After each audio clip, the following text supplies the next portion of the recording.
Assalamualaikum warahmatullahi wabarakatuh. Kembali lagi dengan saya Habib Bajang. Dalam kesempatan kali ini saya ingin membahas langsung mengenai pertanyaan-pertanyaan yang langsung WhatsApp kepada saya. Yang pertama adalah terkait dengan akte jual beli. Yaitu pertanyaannya begini. Ini saya beli tanah, Pak. Kira-kira proses pembuatan AJB itu estimasinya berapa bulan? Yang perlu diketahui, pada saat terjadinya jual beli tanah, memang yang pertama adalah yang harus dilakukan adalah pembuatan akte sebagai dasar alas hak terjadinya jual beli tersebut. Nah, masalah waktu dalam pembuatan AJB tidak membutuhkan waktu yang lama.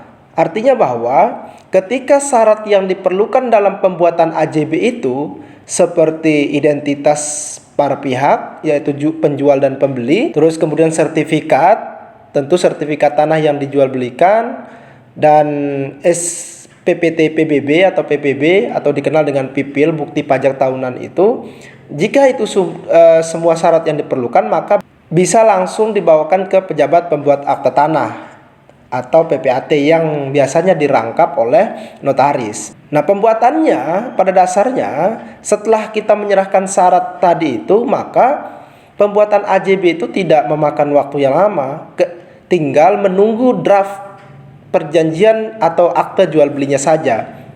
Dan itu tidak membutuhkan waktu yang berhari-hari, cukup sehari AJB itu selesai. Tetapi yang menjadi persoalan adalah sampai kapan kemudian proses balik namanya. Tetapi karena pertanyaannya tadi adalah mengenai estimasi waktu terkait dengan pembuatan AJB.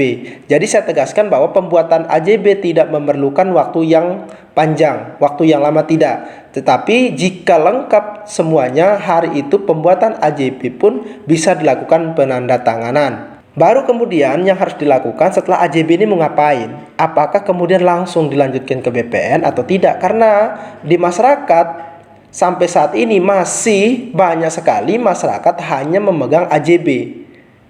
Ingat merupakan bahwa sebelum balik nama memegang AJB sebagaimana sudah dibahas sebelumnya itu belum memastikan keamanan terhadap pembeli begitu. Nah, jadi pertama sekali lagi saya tegaskan bahwa pembuatan AJB itu tidak membutuhkan waktu yang relatif lama. Nah, untuk pertanyaan selanjutnya, yaitu saya punya sebidang tanah, namun dalam sertifikat ada 3 nama. Jika ingin dipecah menjadi 3 dan ingin punya sertifikat atas nama masing-masing, apakah bisa? Atas pertanyaan ini, pada dasarnya untuk melakukan pemecahan sertifikat itu sangat bisa dilakukan. Tetapi jika ingin dibalik nama langsung sampai dengan sesuai nama pemegang haknya, yaitu sendiri-sendiri di dalam sertifikat itu, prosesnya itu 2 kali. Yang pertama adalah proses split atau proses pemecahan sertifikat.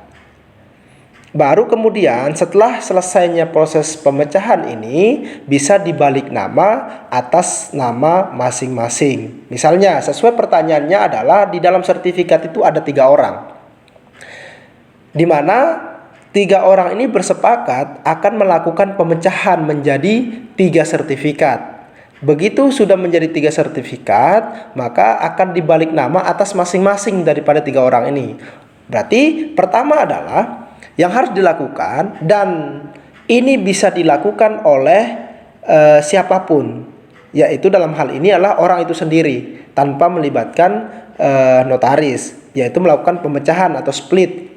Syaratnya apa saja? Syaratnya adalah sertifikat yang akan dipecah, kemudian tentu SPPT PBB tahun waktu dipecah itu, kemudian identitas daripada 3 pemegang hak yang ada dalam sertifikat itu, dan syarat-syarat lain yang sudah ditentukan di kantor Badan Pertanahan Nasional di mana tempat tanah itu berada. Nah, setelah itu kemudian kita beli belangko yang sudah disiapkan. Biasanya kita membeli di koperasi BPN dengan harga yang sangat terjangkau. Nah, di sana itu sudah tertera, sudah dituliskan syarat apa aja yang harus dipenuhi. Nah, jika semuanya terpenuhi, maka berkas itu kita masukkan ke loket sesuai dengan loket yang sudah disediakan. Nah, tentu yang kita bayar di sini adalah PNBP, penerimaan negara bukan pajak. Jika sudah kita bayar, kita memegang kwitansi atau model A sebagai bentuk controlling terhadap berkas kita di BPN. Nah, nanti petugas ukur menghubungi kita untuk melakukan pengukuran terhadap tanah yang akan dipecah menjadi 3 itu tadi. Nah, itu nanti diukur sesuai dengan kesepakatan ketiga orang dalam sertifikat itu, bagian masing-masing ada berapa. Itu diukur oleh petugas ukur. Nah, petugas ukur itu kita memiliki kewajiban kepada petugas ukur untuk memberikan transport, bahasanya memberikan transport itu kewajiban daripada pemohon gitu.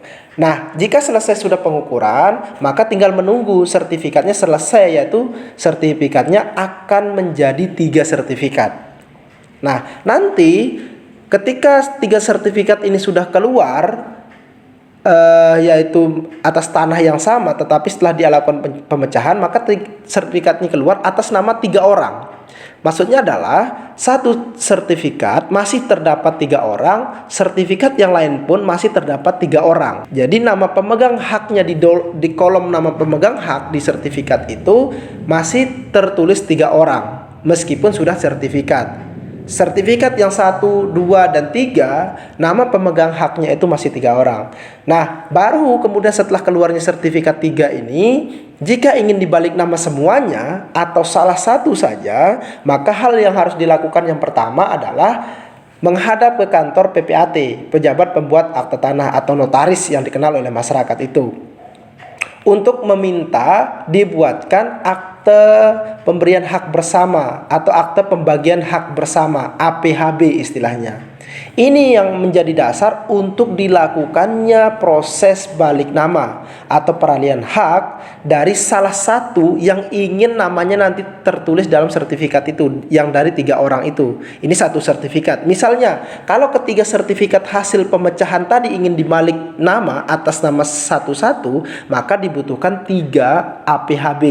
Jika salah satu, maka hanya dibutuhkan APHB sesuai dengan jumlah sertifikat yang akan dibalik nama. Syarat yang lainnya adalah sama seperti syarat-syarat peralihan hak atau balik nama terhadap tanah yang baik itu jual beli maupun hibah, yaitu identitas, kemudian sertifikat, PBB. Nah, yang perlu juga dilakukan adalah dikenakannya pajak BPHTB maupun PPH. Nah, begitu sudah selesai semuanya, masukkan lewat loket, maka tinggal menunggu sertifikat menjadi atas nama 1 orang saja yang semula tertulis 3 orang di dalam sertifikat sesuai dengan ukuran yang sudah disepakati dan diukur oleh Badan Pertanahan Nasional. Jadi itu langkahnya ada dua kali proses, yaitu pertama pemecahan, yang kedua adalah proses balik nama. Nah, bagaimana kemudian setelah pemecahan tidak dilakukannya balik nama? Tidak menjadi persoalan ketika hasil pemecahan itu tidak dilanjutkan untuk balik nama terhadap 1 orang, tidak masalah. Tetapi ingat bahwa untuk dilakukannya jual beli peralihan hak terhadap pihak lain harus berdasarkan 3 orang, karena memang masih atas nama 3 orang di dalam sertifikat tersebut meskipun sudah ada pemecahan. Yang kedua adalah pertanyaannya, orang tua saya dulu membeli tanah dari orang, sedangkan orang yang punya tanah yang ada sertifikat di sertifikat tersebut sekarang sudah meninggal. Ini yang menjadi persoalan yang dihadapi oleh setiap orang ketika melakukan jual beli tanah tanpa melibatkan pejabat yang berwenang dalam hal itu, sehingga jika ini terjadi maka sangat kesulitan untuk melakukan balik nama atau peralihan hak. Dengan persoalan ini prosesnya itu 2 kali, sama seperti proses balik nama ketika split tadi.